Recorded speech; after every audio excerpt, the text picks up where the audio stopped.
गरीब मजदूर का बेटा दुनिया का सबसे महंगा खिलाड़ी। जी हाँ दोस्तों, हम बात कर रहे हैं लियोनेल मेसी की, जिसे फुटबॉल की दुनिया का बादशाह कहा जाता है। आज ऐसा कोई भी फुटबॉल लवर नहीं होगा जो मेसी को ना जानता हो। कुछ लोग तो फुटबॉल को मेसी की वजह से जानते हैं। दोस्तों, कुछ सालों पहले अर्जेंटीना की सरकार को एक स्पेशल रूल बनाना पड़ा था, जिसके चलते कोई भी माता पिता अपने बच्चों का नाम मेसी नहीं रख सकते थे। इसके पीछे रीजन था ये बंदा लियोनेल मेसी, क्योंकि वहाँ पर मेसी नाम के लड़के इतने हो गए थे कि आगे चलकर सबकी पहचान करना मुश्किल हो जाती। दोस्तों, आपको बता दें, जब कोई इंसान अपनी लाइफ में सक्सेस नहीं हो पाता है तो वो अपने फेलियर का दोष दूसरों को देता है। वो बहाना बनाता है कि मैं इसकी वजह से नहीं कर पाया, उसकी वजह से नहीं कर पाया, अगर मेरे पास ये होता तो मैं ये कर जाता। इसी तरह के बहाने बनाकर लोग अपनी किस्मत से हार मान लेते हैं और सब ऊपर वाले के भरोसे छोड़ देते हैं। और दूसरी तरफ ऐसे भी लोग होते हैं जब हार निश्चित हो फिर भी हार नहीं मानते और बन जाते हैं फुटबॉल नगर के बादशाह लियोनेल मेसी। दोस्तों, मेसी का जन्म एक छोटे से गरीब परिवार में हुआ था। उनके पिता स्टील की फैक्ट्री में मजदूरी किया करते थे और उनकी मां दूसरों के घर में काम किया करती थी।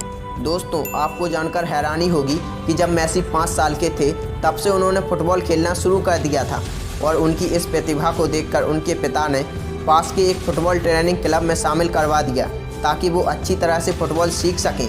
एक ऐसा बच्चा जिसे फुटबॉल खेलना बहुत पसंद था और वो खुद को हर दिन और बेहतर बनाता जा रहा था, और सिर्फ 9 साल की उम्र में मेसी एक ऐसा प्लेयर बन गया जिसके पास अगर फुटबॉल आ जाए तो उसके साथ खेल रहे बाकी प्लेयर्स को फुटबॉल छीनने में 15-15 मिनट का समय लग जाता था। दोस्तों, ये मेसी का जादू ही था कि इतनी छोटी सी उम्र में ही बड़े से बड़े फेमस फुटबॉल क्लब्स का ध्यान उनकी तरफ खींचा चला गया। और जब मेसी 10 साल के हुए थे तब उनके जीवन में परेशानियां आना स्टार्ट हो चुकी थीं। वो 10 साल की उम्र में ही सभी बच्चों की तुलना में काफ़ी छोटे थे और जब उन्हें डॉक्टर से दिखाया गया तब पता चला कि उन्हें ग्रोथ हार्मोन की बीमारी है, जिसकी वजह से उनकी हाइट और ग्रोथ बढ़ना रुक गई है। और इस बीमारी को ठीक करने में जो प्रोसेस और ट्रीटमेंट की ज़रूरत थी वो था हर दिन अपने पैरों पर ग्रोथ हार्मोन के इंजेक्शन लगवाना, जो 10 साल के बच्चे के लिए काफ़ी तकलीफदायक था। और मेसी के इलाज के लिए करीब हर महीने $1500 का खर्चा था।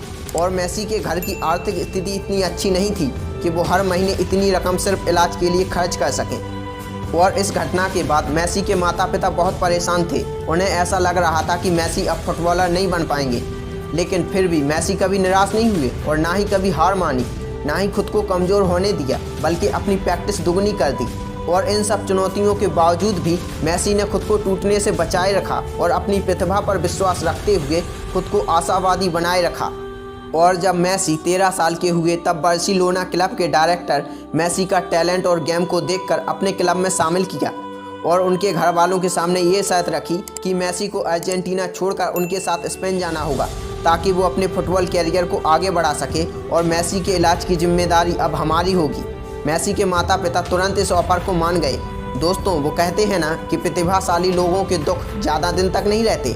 दोस्तों, ये मेसी के जीवन का टर्निंग पॉइंट साबित हुआ। और आपको बता दें कि मेसी बार्सिलोना क्लब के लिए खेलते हुए उन्होंने बार्सिलोना को तीसरी बार चैंपियन बनाया और साल 2012 में मेसी ने सबसे ज़्यादा गोल किए। उन्होंने 91 गोल किए थे और इसी वजह से उनका नाम Guinness book of world record में दर्ज हुआ। दोस्तों, वो कहते हैं ना, जिस तरह सूर्य ज़्यादा देर तक नहीं छुप सकता, ठीक उसी तरह आपका टैलेंट भी ज़्यादा दिन तक नहीं छुप सकता। अगर बंदे में जिद हो तो वो कुछ भी कर सकता है। यार, हर सपना पूरा होता है, हर ख्वाहिश पूरी होती है और ये दुनिया भी झुकती है, बस बंदा झुकाने वाला चाहिए।